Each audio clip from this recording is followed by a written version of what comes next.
Álvaro, bien, vamos a dar inicio entonces, buenos días, a la última jornada de juicio en esta causa RIT 144-2023.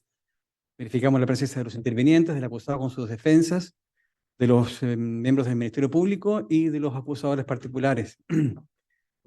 Corresponde dar a conocer la decisión que ha adoptado el tribunal luego de la deliberación privada a la que nos sometimos a contar de ayer, concluidas las clausuras. Hay solicitud de la prensa de captar imágenes, ¿verdad?, de esta parte de la audiencia, así que vamos a permitir que hagan su trabajo, que puedan tomar las imágenes pertinentes para sus respectivos medios, y luego entramos en materia.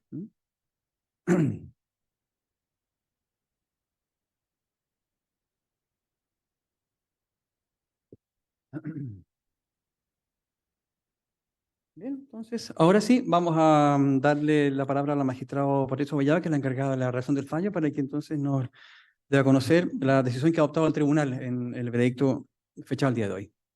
Bien, gracias, presidente. La decisión está fechada el día de hoy, 5 de diciembre de 2023, y es del siguiente tenor. De conformidad con lo dispuesto en los artículos 339, 340 y 343, todos del Código Procesal Penal, este tribunal, previa deliberación, por unanimidad y valorando la prueba rendida al tenor de lo prescrito en el artículo 297 del mismo texto legal, ha arribado a las siguientes conclusiones. Primero, contexto previo. A la época de los hechos, en octubre del año 2020, nos encontrábamos inmersos en la pandemia mundial más grande que se haya producido en los últimos 100 años, la generada por el virus COVID-19. Específicamente en nuestro país, las restricciones de movilidad impuestas durante todo el año 2020 fueron muy severas. Prohibición de desplazamientos sin permisos individuales o colectivos de trabajo que fueran previamente obtenidos en comisaría virtual y numerosas cuarentenas dispuestas por la autoridad sanitaria que impedían toda clase de desplazamiento personal.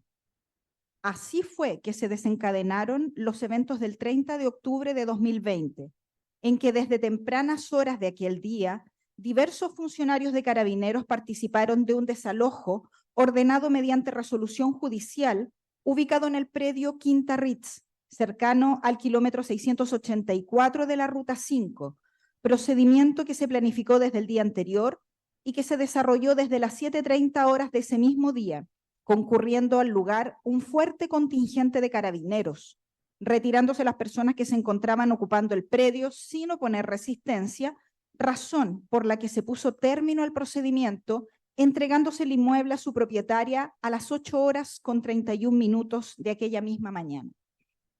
Los diversos testigos que declararon en juicio fueron contestes además en afirmar que momentos después comenzaron a llegar personas al predio con palos y piedras, mientras que en los minutos posteriores comenzaron a divisar humo y por radio se reportaron barricadas en dos sectores cercanos, ambos de la Ruta 5, kilómetro 686, sector Pichiquepe, y kilómetro 681, sector Metrenco.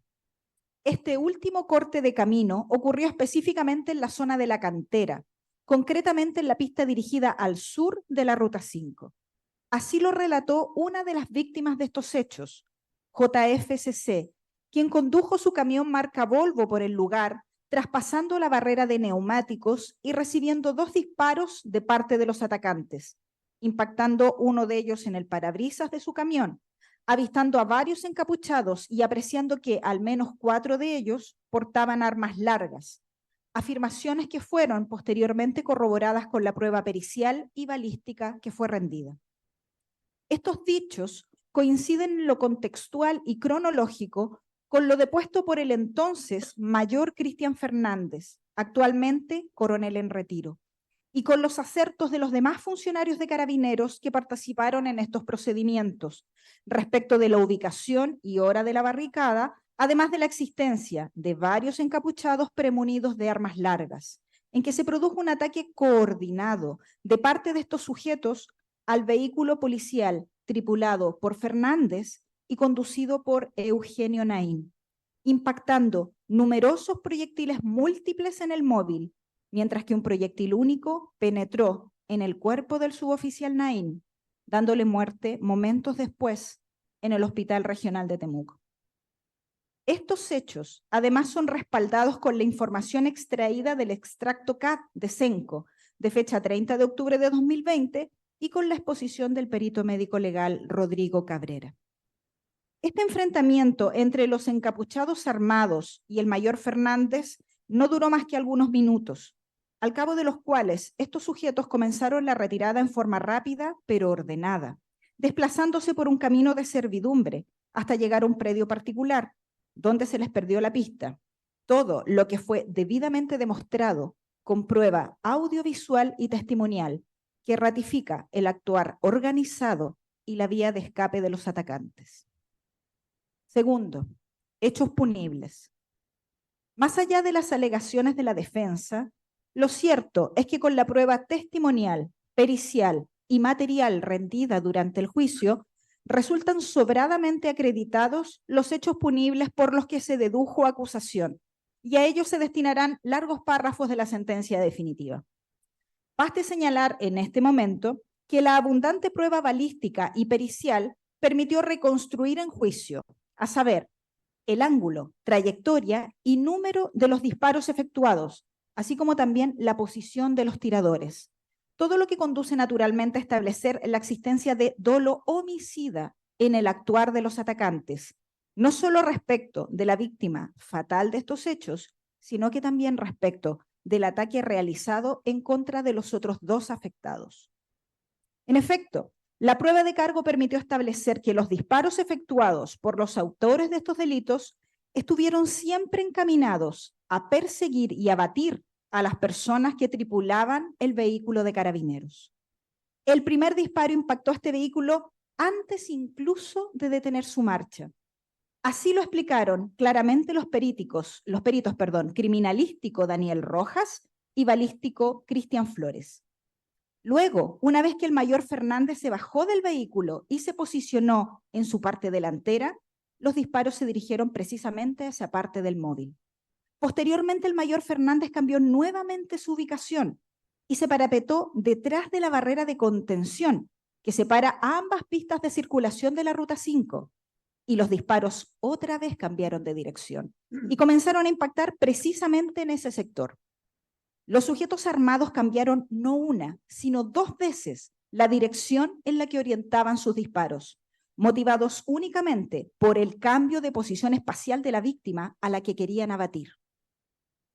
Lo que, unido a la gran diferencia y desigualdad numérica, una pistola 9 milímetros del mayor Fernández en contra de 2 escopetas, más 2 fusiles o armas de caza mayor, más otra pistola 9 milímetros, permite concluir que estos perpetradores pusieron de su parte todo lo necesario para la consumación del delito de homicidio a carabinero en acto de servicio en la persona del mayor Fernández, pero el hecho no se verificó por causas independientes a su voluntad.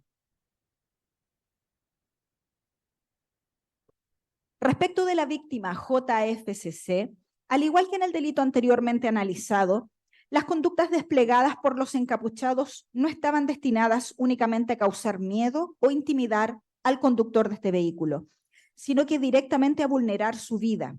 Así lo demuestra el disparo efectuado de frente, según refirió el perito Daniel Rojas, y que impactó en el parabrisas del móvil, con lo que aparece con prístina claridad que la intención era acertar al conductor del vehículo, sin importar el daño que ello le ocasionase.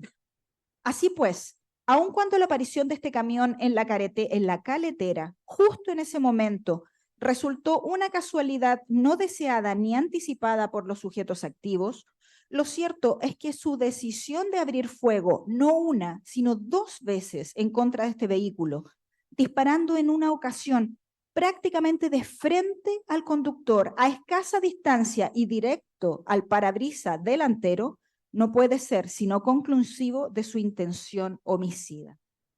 De haber querido solo asustar o espantar al conductor de este vehículo para que saliera de allí rápidamente, los encapuchados tenían diversos lugares a los que disparar: al aire, a la parte trasera, a la zona de la carga, a la zona de los parachoques, delantero, trasero, en fin.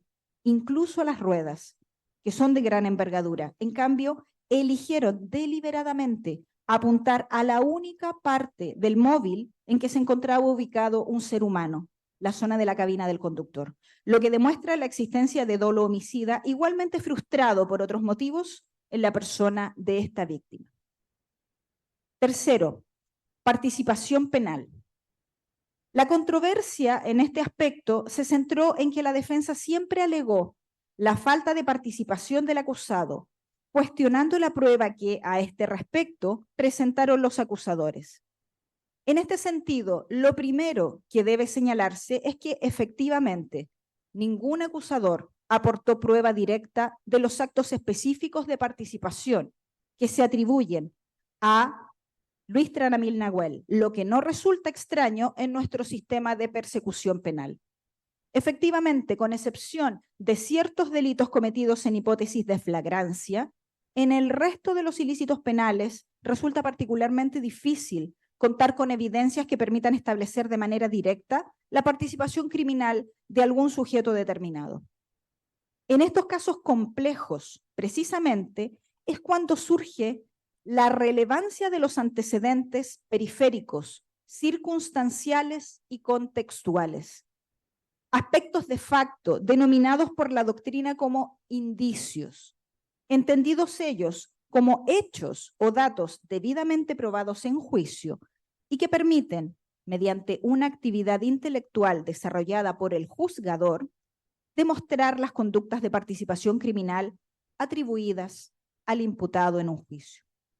Pues bien, durante las numerosas jornadas en que se desarrolló esta audiencia de juicio oral, se acreditaron una serie de indicios que, analizados en su conjunto, permiten reproducir con sorprendente precisión la cronología de actividades desplegada por el acusado Tranamil Nahuel durante la mañana de los hechos y determinar los lugares en los que estuvo situado, hasta concluir con su posicionamiento inequívoco en el sitio del suceso, precisamente en el momento de comisión de los delitos.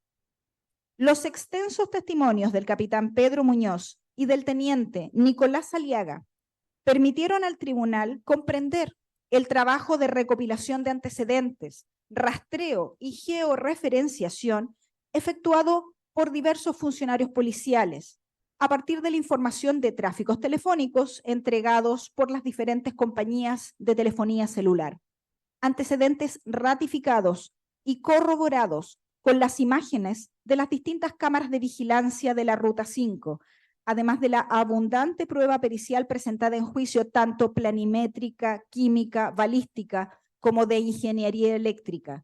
Todo lo que permite demostrar, entre otros hechos, indicios, los siguientes. 1. Alrededor de las 7 de la mañana del 30 de octubre de 2020, Luis Tranamil Nahuel se dirigió hacia la ciudad de Villarrica junto con dos acompañantes, Carlos Cancino y Francisco Painevilo, en el vehículo de propiedad de este último, con la finalidad de prestar sus servicios laborales a su empleador, Hidrolec S.A., el que solicitó un permiso laboral colectivo para estas tres personas en comisaría virtual, personas que compartían la misma jornada laboral y cuyos domicilios estaban ubicados en el mismo sector. 2. Incumpliendo lo anterior, Tranamil Nahuel y sus acompañantes ni siquiera llegaron a su lugar de trabajo y sin justificación razonable, cometiendo incluso una infracción sanitaria a la época, se devolvieron a las 8:04, justo en el momento en que fueron alertados en un grupo de WhatsApp que Carabineros estaba desalojando el predio Quinta Ritz, llamado también Renaco. Mensaje al que uno de los integrantes respondió, comillas, nos devolvimos de la pega, somos 3 disponibles, cierre comillas. 3. A las 8:40, Tranamil Nahuel, ya de regreso, estaba en el Servicentro Copec, ubicado en la pista hacia el norte de la Ruta 5 de la comuna de Freire, siempre junto a Painevilo y Cancino, donde cargaron 3.000 pesos de gasolina, segunda cuenta la boleta acompañada, y unos minutos después se pudo ver en las cámaras de video el mismo vehículo ingresando por el camino vecinal ILAF ubicado a no más de 400 metros del sitio del suceso. 4. Posteriormente, y desde ese mismo camino, apareció el vehículo Renault Clio, patente XP7674, de propiedad de Luis Tranamil, cargado con evidentes neumáticos en su interior. Se aprecian claramente en los fotogramas exhibidos en juicio. El vehículo se desplazó por la caletera en dirección al sur hasta llegar al sitio del suceso, siendo avistado en ese lugar por las cámaras de un taller mecánico ubicado en las inmediaciones. La revisión de las diversas cámaras de vigilancia permitió demostrar que este fue el único vehículo que se desplazó desde el cruce de la Ruta 5 con el Camino Ilaf hasta el sitio del suceso, existiendo plena concordancia entre las horas registradas en tales cámaras y el tiempo de desplazamiento del móvil. 5. Las cámaras de video de ese mismo taller pudieron grabar el vehículo Renault Clio y sus tripulantes mientras descargaban los neumáticos y luego los muestran a ellos enfilar por un camino interior hasta entrar en un predio particular cerrado con portón. 6. Solo un par de minutos después se ve salir desde ese mismo predio particular a 6 sujetos en hilera, cargando lo que las pericias balísticas concluyeron que eran 5 armas de fuego, una pistola 9 milímetros, 2 escopetas calibre 12 y 2 armas de caza larga que, por sus características especiales, bien pudieron ser fusiles de guerra. 7. Entre las 9:45 y las 10 horas se produjeron los ataques mediante estas armas de fuego en contra del conductor del camión marca Volvo y en contra de los tripulantes del vehículo de carabineros. Fueron las pericias de georreferenciación las que permitieron reconstruir la trayectoria de desplazamiento del acusado Tranamil Nahuel la mañana de los hechos. Habitualmente tales probanzas solo permiten determinar que una persona se encuentra bajo la cobertura de una antena telefónica determinada, antena que puede abarcar numerosos kilómetros cuadrados. Sin embargo, en este caso, la prueba de cargo fue más allá, llegando a un nivel de precisión mucho mayor, demostrando, más allá de cualquier duda razonable, que durante el tiempo que duró el ataque, el teléfono usado por Luis Tranamil se encontraba ubicado precisamente en la zona del sitio del suceso, no en su domicilio, situado a más de 1 kilómetro de distancia, ni en otro sector diferente, sino que en el espacio geográfico acotado a la carretera 5, kilómetro 681. La conclusión anterior fue expuesta en audiencia por parte del perito ingeniero eléctrico Eduardo Costoya, quien explicó detalladamente los procedimientos usados por él, consistentes en la georreferenciación del teléfono de Luis Tranamil y también del teléfono de Francisco Painedilo, vinculados a empresas de telefonía diferentes, quienes estuvieron toda esa mañana realizando actividades en conjunto.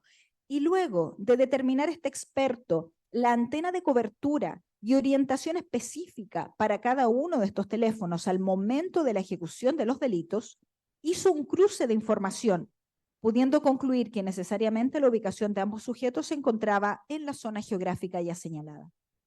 Revisada la posición espacial de los diversos actores, atacantes y víctimas, y considerando la información científica y láminas expuestas por el perito Costoya, la única conclusión posible es que el acusado se encontraba ubicado en el sector de los atacantes, lo que además concuerda con el resto de las probanzas rendidas y con el trayecto y ubicación de su propio vehículo, conforme se señaló previamente.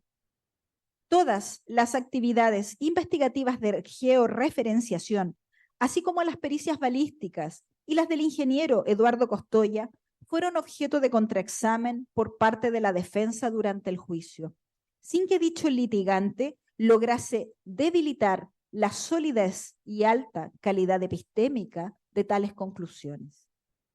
Como puede apreciarse, la prueba de cargo aportó una multiplicidad de indicios que permitieron reconstruir paso a paso las actividades relacionadas por el acusado y sus acompañantes la mañana del 30 de octubre de 2020, siendo cada indicio como el eslabón de una cadena que uno a uno y sin que existan, en este caso, vacíos fácticos ni saltos argumentales, demuestra cada uno de los lugares en que se ubicó el acusado y las actividades delictivas que realizó, para finalmente posicionarlo inequívocamente en el sitio del suceso mediante una sólida prueba científica presentada a juicio con el más alto rigor técnico.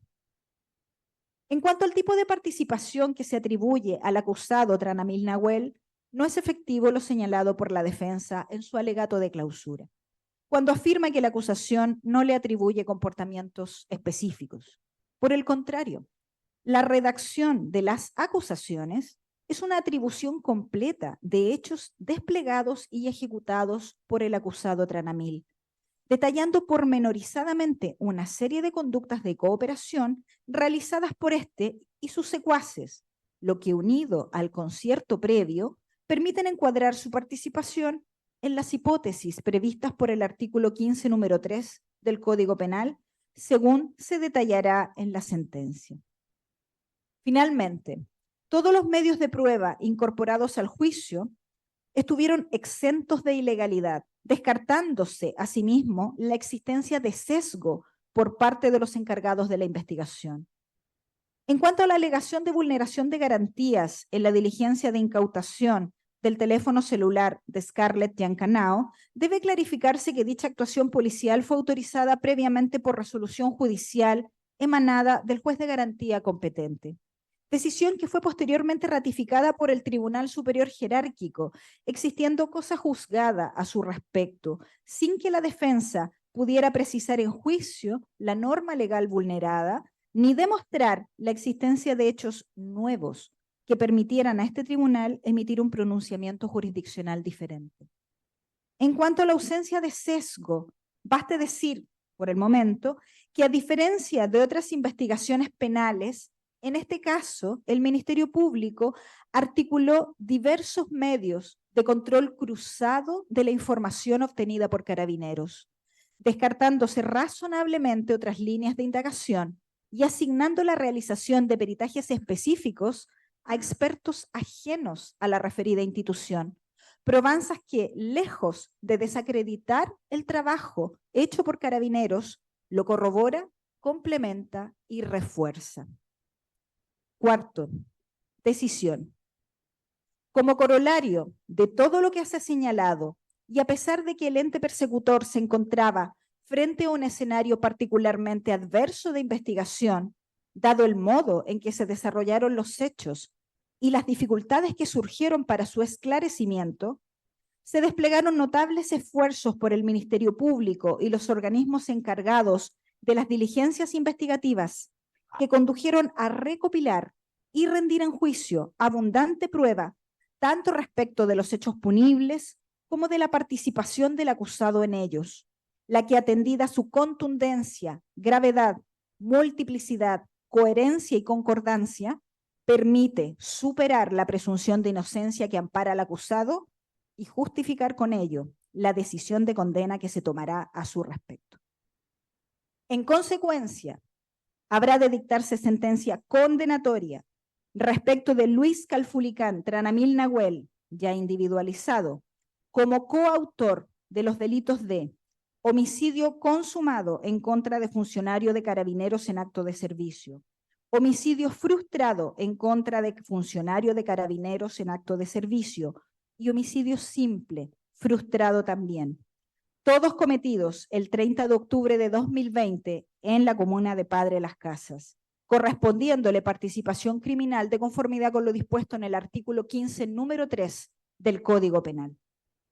Respecto del delito de porte ilegal de arma de fuego, las probanzas allegadas no lograron demostrar los requisitos legales de este tipo penal, según se detallará en la sentencia definitiva, razón por la que se dictará sentencia absolutoria en relación con este capítulo de las acusaciones. Tampoco se acreditaron ni se alegaron circunstancias modificatorias de responsabilidad inherentes a los hechos punibles. La sentencia será dada a conocer en la audiencia del próximo día martes 19 de diciembre a las 13 horas. Repito, día y hora. Martes 19 de diciembre a las 13 horas, autorizándose desde ya a los intervinientes y al acusado para conectarse por vía telemática si es que así lo estiman necesario. Se ordena oficiar a Gendarmería para que haga las coordinaciones para la respectiva conexión. La sentencia será redactada por la jueza que habla, Patricia Abollado Vivanco, y esta decisión ha sido acordada en forma unánime por los jueces de esta sala del Tribunal de Juicio Oral en lo Penal de Temuco, don José Ignacio Rau Atria, presidente de sala, Patricia Abollado Vivanco y Leonel Torres Lade. Eso es, presidente. Bien, gracias, colega. De esta manera, al haberse comunicado una decisión parcialmente condenatoria, tomando en consideración las acusaciones que fueron vertidas en contra del acusado Luis Tranamil Nahuel, corresponde de todas maneras pasar a los trámites que prevé el efecto el Código Procesal Penal en el artículo 343, inciso final, para los fines que ahí se indican. Esto es para proporcionar antecedentes que permitan determinar la pena en concreto. Fiscal, lo escuchamos. Gracias, su señoría. Habiéndose dictado un veredicto condenatorio por 3 delitos, vamos a solicitar diferentes penas en relación a cada uno de ellos. Señalar y precisar, su señoría, que en la preparación se adoptó como convención probatoria la irreprochable conducta anterior del imputado, por lo tanto no voy a incorporar su extracto y antecedente en relación a ello. Está reconocida ya tanto la acusación como convención probatoria. En razón de ello, respecto al delito de homicidio consumado a carabinero en acto de servicio, debemos aplicar lo que dispone el artículo 68, dado que está compuesto por 2 grados, uno divisible y uno indivisible, como lo es el presidio perpetuo calificado. En ese contexto, y habiendo reconocido una sola atenuante y ninguna agravante, vamos a solicitar la pena de 20 años, señoría, de presidio mayor en su grado máximo respecto al imputado, más las accesorias legales, que son el registro e incorporación de su huella genética al registro de ADN, y la solicitud la vamos a fundar principalmente, su señoría, en si bien existe una irreprochable conducta anterior y el tribunal puede recorrer toda la extensión del grado inferior, vamos a solicitar 20 años precisamente fundado en la extensión del mal causado. Si bien el homicidio en sí mismo trae consecuencias adversas tanto para la persona que lo sufre como para la persona que tiene relación directa con la víctima en este caso, debemos tener en cuenta que el caso en particular, su señoría, existe una extensión del mal causado más allá de los efectos queridos por parte de los imputados que realizaron, dentro de los cuales se encontraba don Luis Tranamil Nahuel, ya condenado este acto. Y lo señalo así porque, tal como se señaló en la apertura del querellante particular, la víctima era padre de 2 hijos, una niña y un niño, que tenían 6 años y 8 meses aproximadamente a la fecha de ocurrencia de los hechos. Eso trae como consecuencia que el fallecimiento de su padre de esta forma se hace extensivo a terceros, específicamente a 2 menores de edad que necesariamente van a tener que sufrir las consecuencias de este hecho y crecer sin su padre.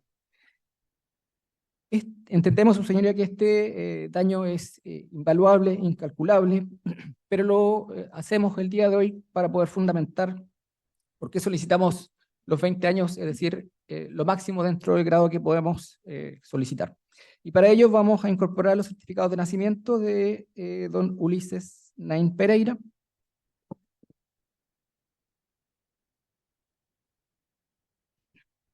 o iniciales. Si Hay datos de menores de edad, vamos a... Sí, entonces, que solamente se proporcionen iniciales. Cualquier referencia a lo que se acaba de escuchar por parte del fiscal queda prohibida por parte de formular en los medios de prensa. Continúe, fiscal. Certificado de nacimiento, nombre inscrito, iniciales U, I, O, N, P, fecha de nacimiento 9 de septiembre del 2014, nombre del padre Eugenio Naín Canumil, nombre de la madre Dayana Pereira Soto. El RUT igual lo voy a reservar para estos efectos.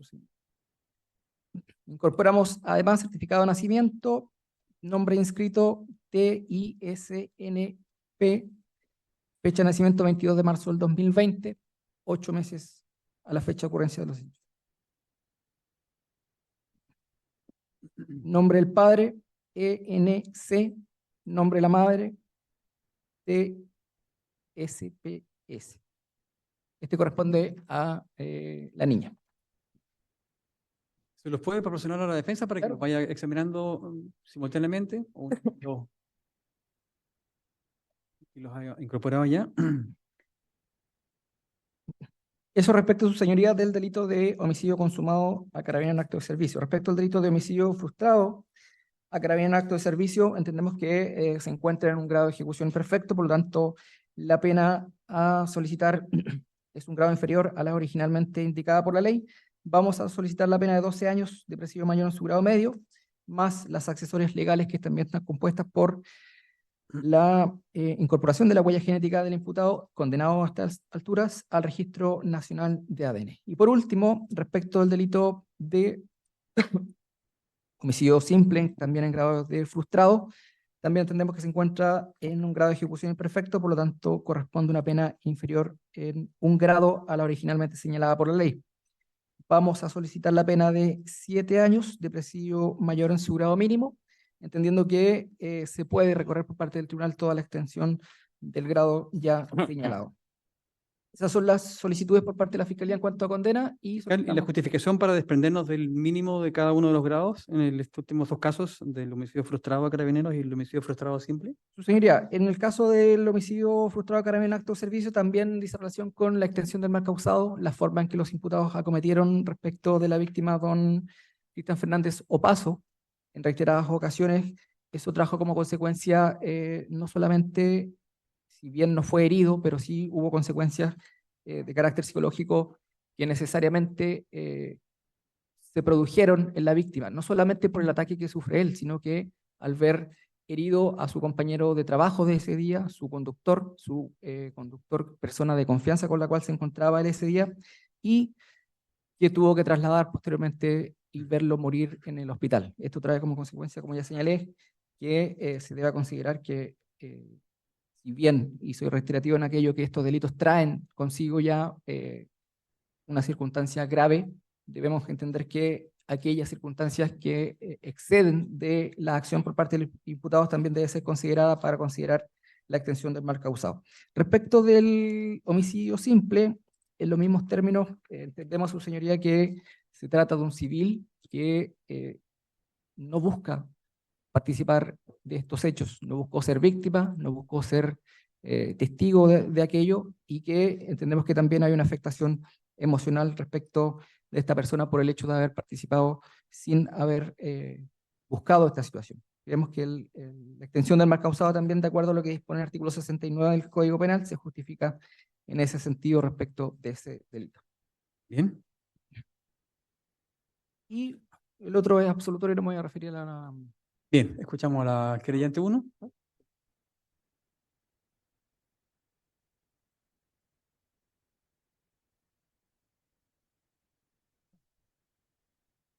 Escuchamos al querellante por la víctima. Gracias, señoría. Señoría, en mérito del veredicto condenatorio por el delito en el cual los querellamos y acusamos, que es el homicidio de don Eugenio Naín, vamos a mantener nuestra pretensión punitiva de nuestra acusación, cual es que se sancione al condenado ya Luis Chanamil Nahuel con la pena de presidio perpetuo, señoría. Fundado en lo siguiente: el artículo 69 del Código Penal en cuanto a la extensión del mal causado. Señoría, ¿qué duda cae que en toda sociedad democrática, moderna y civilizada de derecho, el bien jurídico de mayor protección debe ser siempre la vida de los ciudadanos, señoría? Acá, señoría, con el homicidio consumado de don Eugenio, se ha causado un daño irreparable a dicho bien jurídico, causando un daño permanente para su viuda, señoría, para Dayana Pereira Soto, mi representada, para sus dos pequeños hijos, Ulises, de 6 años en el momento del homicidio, Trinidad, de 7 meses. Por lo tanto, creemos que vuestra señoría tiene la facultad legal para aplicar la pena que estamos solicitando, ya que el artículo 416 del Código de Justicia Militar establece una pena que va de presidio mayor en su grado máximo a presidio perpetuo calificado. Estamos solicitando presidio perpetuo simple, señoría, en relación a nuestra acusación. En cuanto a el señor fiscal ya ha incorporado, ¿cierto?, los certificados de nacimiento de los hijos de don Eugenio, y creemos, señoría, que en este tipo de casos debe ser, y la afectación del bien jurídico, que es irreparable, lo reitero, debe aplicarse la sanción más severa que establece nuestra legislación dentro de un marco, por cierto, que establece el artículo 416 del Código de Justicia Militar. Por lo tanto, solicitamos se aplique presidio perpetuo simple al acusado en cuestión. Gracias, señoría. Bien, el creyente por la delegación presidencial, como creyente 2. Muchas gracias, señoría. En virtud del veredicto condenatorio de este tribunal el día de hoy, nosotros, al igual como fue solicitado en la acusación particular, vamos a solicitar que se imponga al acusado la pena única de presidio perpetuo calificado, precisamente por la reiteración de estos crímenes cometidos el día 30 de octubre del año 2020. ¿Y por qué sostenemos, señoría, la reiteración del 351 del Código Procesal Penal? Básicamente es porque se logra vislumbrar, de acuerdo a la relación de los hechos, tres momentos distintos. El primero, como se señala, ¿no es cierto?, el ataque que sufre el conductor del camión, de iniciales JFCC, y posteriormente el ataque a la radiopatrulla que causó, ¿no es cierto?, la muerte del suboficial Naín, y posteriormente, y tal como señaló el veredicto condenatorio, dirigieron sus disparos hacia un segundo lugar donde se trasladaba el entonces mayor Fernández Opaso. En ese sentido, señoría, entendemos que además de lo que ya acaba de señalar el Ministerio Público y el querellante por la víctima, en relación al artículo 69, entendemos nosotros que más allá, ¿no es cierto?, de la extensión del mal causado relacionado con la afectación evidente de la familia, la existencia de dos hijos pequeños al momento de los hechos, también entendemos que, señoría, se debe tomar en consideración principalmente la peligrosidad de la conducta desplegada por el acusado, el número de carabineros que había concurrido al lugar. Estamos hablando de dos funcionarios policiales en una radiopatrulla que no revestía mayor protección para ellos, y la desproporcionalidad, por supuesto, del ataque y de la cantidad de disparos percutidos en contra de ellos. En ese sentido, señoría, instamos por que se aplique la pena única de presidio perpetuo calificado conforme a lo ya señalado. Bien.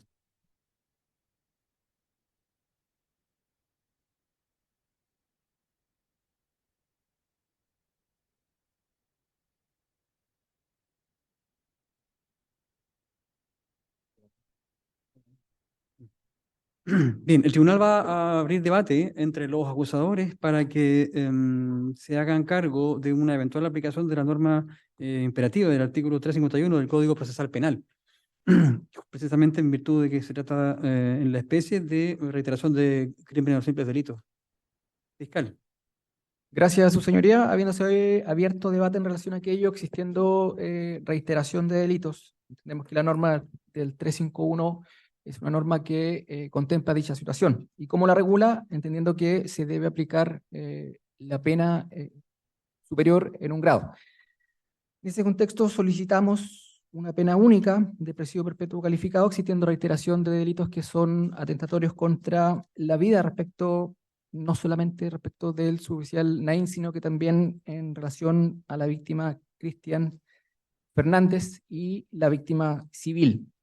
Solicitaríamos en ese contexto, en ese caso, su señoría, la única pena de presidio perpetuo calificado con las demás accesorias que ya hemos reiterado.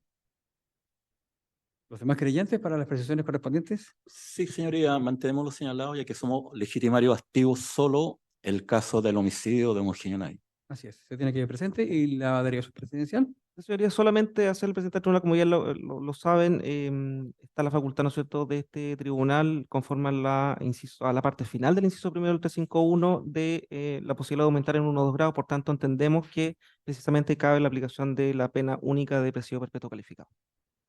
Bien, escuchemos ahora la defensa.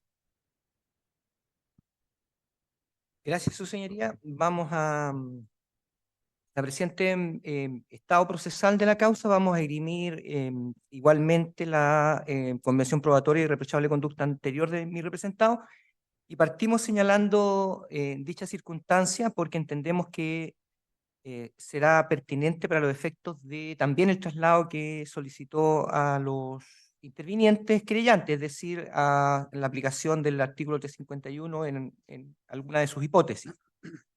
Pues bien, su señoría, considerando que mi representado tiene esta irreprochable conducta anterior, pero además su señoría, entendiendo que mi representado, haciendo legítimo ejercicio de sus derechos, aportó prueba y una serie de antecedentes en el presente juicio oral que entendemos también han sido analizados, vamos a solicitar que en términos genéricos, su señoría, vamos a decir lo siguiente, que se aplique la pena menor que en derecho corresponda, entendiendo que en relación al primer delito, es decir, homicidio consumado carabinero en acto de servicio, se aplique la pena menor, que sería en este caso, entiende esta parte, de 15 años y un día, toda vez que mi representante, y esto también será aplicable a la reflexión siguiente en los otros dos delitos por los cuales fue condenado mi representado en este estadio procesal.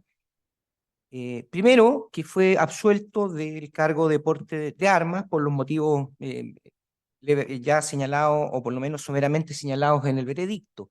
Esto quiere decir que mi representado no es la persona que materialmente produjo los resultados, el resultado muerte, el resultado o el ataque propiamente tal, entendiendo que la propia acusación distingue la presencia de personas armadas y no armadas, y respecto de las personas no armadas señala que se guarecieron o que se resguardaron. Por lo tanto, más allá de los elementos de culpabilidad ya señalados, que implicaría una puesta, digamos, una coordinación previa, etcétera, lo que ya ha señalado sus señorías, el hecho claro es que los actos que producen los resultados no fueron materialmente realizados por mi representante, o al menos entendemos que el veredicto así no lo ha señalado.